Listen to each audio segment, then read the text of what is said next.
Hello दोस्तों, welcome back my mister Singh channel. जानवर film एक भारतीय एक्शन थ्रिलर फिल्म है। दोस्तों, भूख से अपनी मां की मौत के बाद अनाथ हुए बाबू को सुल्तान नामक एक महत्वाकांक्षी स्थानीय अपराधी अपने साथ ले जाता है। सुल्तान ने अपने भतीजे अब्दुल के नेतृत्व में लड़कों को एक समूह इकट्ठा किया है, जिन्हें वह अपने लिए काम करने के लिए प्रशिक्षित करता है। बाबू बड़ा होकर सुल्तान के लिए काम करने लगता है और एक अपराधी बादशाह मीन्स अक्षय कुमार बन जाता है। एक आभूषण की दुकान लूटने के बाद बादशाह और अब्दुल का पुलिस पीछा करती है, लेकिन वे भागने में सफल हो जाते हैं। अगले दिन बादशाह सपना मीन्स करिश्मा कपूर को देखता है, जो एक गरीब सड़क कलाकार है जो पैसे के लिए गाती है और नाचती है। बादशाह उसे उसके फटे और पुराने कपड़े बदलने के लिए बड़ी रकम देता है और सपना उसमें दिलचस्पी लेने लगती है। घर लौटने पर बादशाह इंस्पेक्टर प्रधान को अपने लिए इंतजार करते हुए पाता है और दोनों एक दूसरे को धमकाते हैं, जिसमें शामिल होकर इंस्पेक्टर बादशाह की आपराधिक गतिविधियों को समाप्त करने की कसम खाता है। हथियारों की अदला बदली के दौरान बादशाह और अब्दुल को पुलिस द्वारा रोक लिया जाता है और पीछा शुरू हो जाता है। बादशाह को हाथ में गोली लगती है। अब्दुल बादशाह को छोड़कर मदद लेने चला जाता है। सपना बादशाह को ढूंढती है और उसे अपने घर ले आती है और उसके बाद ठीक होने तक उसकी देखभाल करती है। अब्दुल बादशाह से मिलने जाता है और उसे शहर में पुलिस की बढ़ती मौजूदगी के बारे में बताता है और उसे कुछ समय के लिए सपना के साथ रहने की सलाह देता है। सपना के पैसे खत्म हो जाते हैं और उसका लालची चाचा उससे बहकाता है, जो उसे बताता है कि उसने उसके लिए कर्ज का इंतजाम कर दिया है।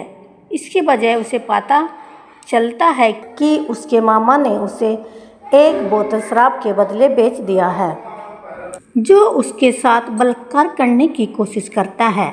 बादशाह उसे बचाने के लिए समय पर पहुंचता है और कहता है कि नीति ने उन्हें एक साथ ला दिया है।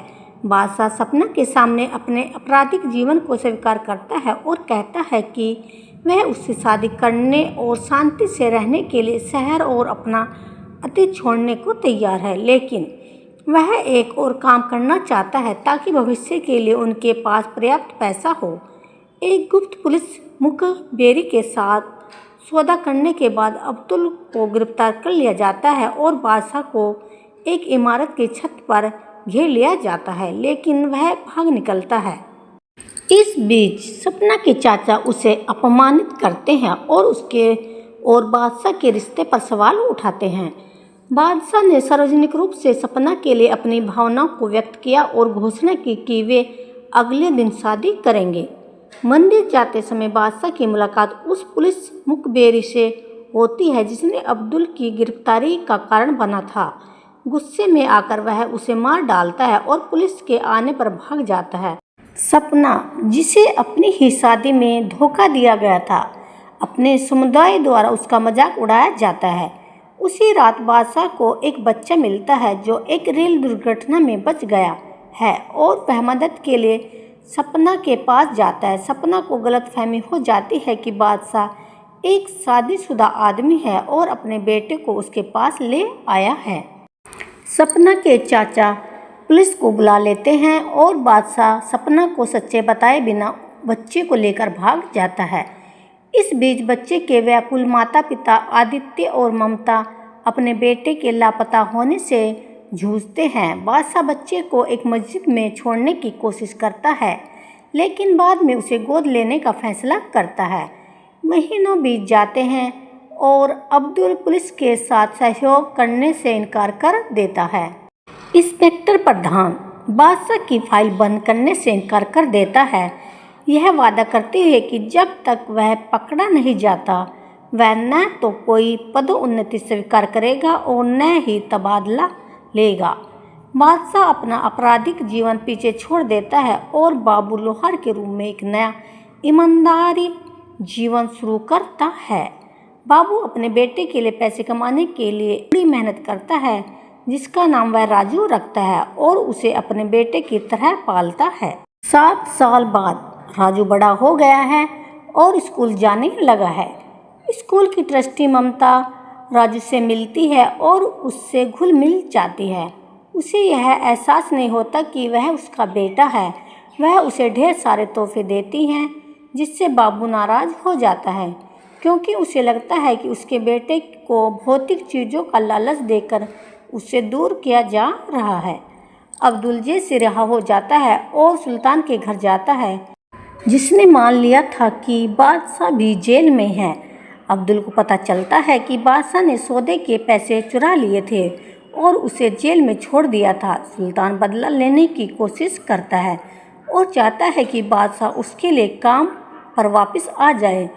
अब्दुल को सपना का पता लगता है, जो अब एक नाइट क्लब में बार डांसर का काम करती है, और उसे पता चलता है कि वह भी बादशाह को नहीं जानती। जल्द ही अब्दुल को बादशाह की नई पहचान का पता चलता है और वह पैसों और उसके गायब होने के बारे में उसे सवाल करता है। बाबू सुल्तान से मिलता है और उसे अपना अतीत भूलकर उसे अकेले छोड़ने के लिए कहता है, लेकिन सुल्तान मना कर देता है। अब्दुल का पीछा करते हुए इंस्पेक्टर प्रधान बाबू के घर पहुंचता है और राजू से मिलता है। वह उस लड़के के चरित्र से प्रभावित होता है और बाबू का पीछा न करने का फैसला करता है। स्कूल के एक संगीत कार्यक्रम के बाद आदित्य राजू को घर छोड़ देता है और उसकी बचपन की तस्वीर देखकर उसे एहसास होता है कि राजू उसका बेटा है। वह बाबू को अपने घर बुलाता है और अपने बेटे की वापसी की गुहार लगाता है, लेकिन बाबू राजू से अलग होना बर्दाश्त नहीं कर पाता और मना कर देता है।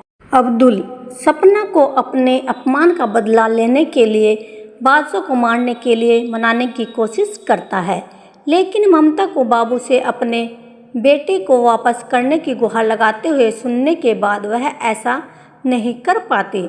अपने बेटे की वापसी के लिए बेताब आदित्य बाबू को अदालत में ले जाता है और राजू को अपनी और ममता की पूरी हिरासत में रखने का अधिकार जीत लेता है। यह महसूस करते हुए कि उनका बेटा अपनी नई जिंदगी से खुश नहीं है, आदित्य और ममता राजा को बाबू से मिलाने ले जाते हैं, लेकिन यात्रा के दौरान सुल्तान के आदमियों द्वारा उसका अपहरण कर लिया जाता है। बाबू राजा को बचाने जाता है, लेकिन वह संख्या में कम पड़ जाता है और पिंजरे में फंस जाता है। सुल्तान अपने 2 कुत्तों की मदद से राजू को चोट पहुंचाकर बाबू को यातना देने की कोशिश करता है। बाबू किसी तरह खुद को छुड़ा लेता है और कुत्तों से राजू को बचा लेता है। इसी दौरान अब्दुल और सुल्तान की मौत हो जाती है। बाबू सपना से फिर मिलता है और वे राजू को साथ मिलकर पालने के लिए आदित्य और ममता के साथ रहने का फैसला करते हैं। ऐसी ही वीडियो को देखने के लिए हमारे चैनल को सब्सक्राइब करें, हमारे वीडियो को लाइक करें, शेयर करें। Thank you very much.